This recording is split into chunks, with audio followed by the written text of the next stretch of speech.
জীবনে যতদিন শুক্রবার পাবেন 4টা আমল করতে ভুল করবেন না। আজকে শুক্রবার না, আমি জানি না 4টা আমল করেছেন কিনা বা করছেন কিনা, আপনারা মিলিয়ে নেবেন। যদি 4টা আমল আজকে না করে থাকেন, আজকে থেকে জীবনে যতদিন শুক্রবার পাবেন 4টি আমল করতে ভুল করবেন না। পারবো তো ইনশাআল্লাহ? ইনশাআল্লাহ। 1, দুরূদ পড়া। আমার বিশ্বনবী দুরূদ সম্পর্কে কত অসাধারণ কথা বলেছেন। একজন সাহাবা এসে বললেন, ইলা রাসূলুল্লাহ সাল্লাল্লাহু আলাইহি ওয়াসাল্লাম, ও নবী, আমি যদি আপনার প্রতি দিনের 1/3 ধরে দুরূদ শরীফ পড়ি আমি কি নিয়ামত পাবো?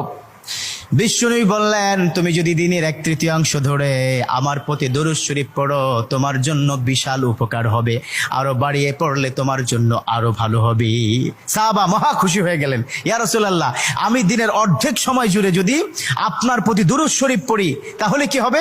বিশ্বনবী বললেন, এটা বিশাল